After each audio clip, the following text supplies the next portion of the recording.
Hello ladies and gentlemen, welcome to my channel. My name is George Kingori. I'm your online finance guy who speaks about all things finance, how you can be able to save, invest and grow in your financial affairs. And today I'm going to speak about why it was easier for your parents to be able to get a home as opposed to you. So why were our parents able to get a home faster than we can be able to get this home?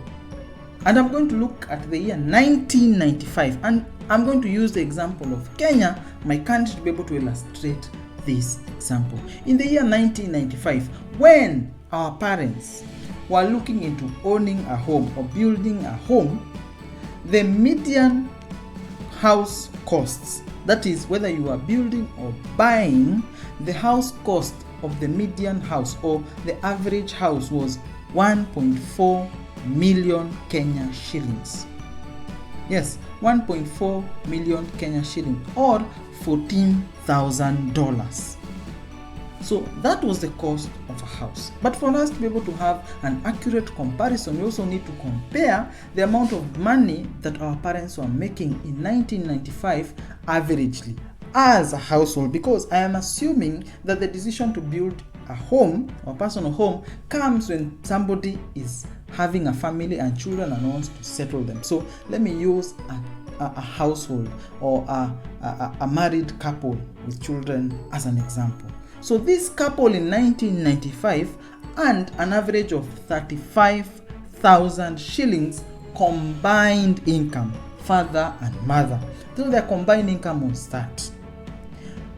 And for you to be able to understand how much purchasing power they had at that point, we need to equate the money in terms of how much they needed to earn every year to be able to build the house, the 1.4 million house. So if you take their income for a year, you put all their income, they needed to work without paying taxes and doing all these things. So all the 35,000 going towards their house endeavor, either buying or building, they needed to go for 3 years and 4 months to be able to build or buy this home from their income. That is assuming that all the 35,000 is going towards this endeavor. So they needed 3 years and 4 months in 1995 for the average Kenyan household to be able to get a home, to build a home, to buy a home. 3 years and 4 months. So in the year 2021, the median house cost, whether you are building or you are buying, but the average house, and this is around a 3-bedroom house or thereabout. So the median cost of a house in Kenya in 2021 is 4 million Kenya shillings. So that is the cost. Of course, the cost has gone up, but has the income gone up commensurate to the cost of this house? So this same family earns in 2021 a combined income of 80,000 Kenya shillings. So father and mother combined income 80,000 shillings monthly. So again, if you are to do the same comparison with the previous, we are going to take the 80,000 and compound it to be able to see how much time they need to get or need to put this 80,000 away without paying anything, how much they need to put away to be able to buy this house. They needed 4 years and 2 months to be able to get enough money. So if you take the 80,000 for 4 years and 2 months, they'll be able to get the 4 million. So that is the average income, average median household. They needed 4 years, 2 months. So in 1995, then the research that I've done would conclude that you needed 3 years and 4 months to be able to build or buy a home in 1995, but you need now 4 years and 2 months to be able to get the same median house. So it is harder now for the average family to be able to get a house now as opposed to the year 1995 when our parents were looking into home ownership. Of course, these statistics paints a grim picture because it shows that incomes are not growing as fast as the cost of houses, and it is going to create a big problem because very few Kenyans as we go will be able to own a house in the future. Because if you are to interpolate this, then it would mean in the next 10 years, it would take you at least 7 years going up to be able to acquire the same house. So it will be harder for my children to be able to get a home or to be able to build a home in the future.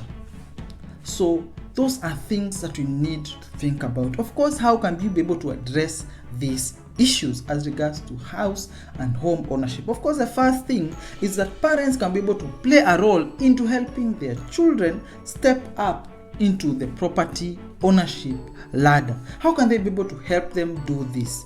They can be able to help them get land. The parents can buy land in advance and gift their children as they get into the age where they want to own a home, give them this land. So parents can play a big role in helping their children to move up the property ladder. And remember, it has been noted by statistics in the US that when parents play in a role in helping their children acquire their first home, they guarantee that the generations after that have been able to grow even in their financial affairs. Yes, if you help your children by giving them this piece of land when they enter into that period when they want to build a house or construct a house, then you have helped them to be able to grow wealth. Because as a parent, you need to be able to look into this so that you can be able to help your children be able to reduce the 7 years in the future into a lot cheaper. Because when you look at the cost of home ownership, purchase or building, the biggest cost is in the value of land. Yes, the value of land has gone up considerably. Whichever location in Kenya you are looking at, the value of land has gone up considerably. And to be able to help your generations in the future buy pieces of land that may look like they are too far off, at least help them be able to get some piece of land. Whether they want to use it in the future, they could sell it off and be able to help them get a deposit for a house or be able to buy land elsewhere and construct. But you as a parent have played a big role in helping your children move up the property ladder. And that is how, ladies and gentlemen, you're able to improve the outlook of your financial dependence in the future. So as you look at helping them inherit land and leaving a legacy, a financial legacy and value after your death, you could also be able to help them while you are alive to be able to move up the property ladder. So I hope that you have been helpful. I hope that I'm shedding light to you every day.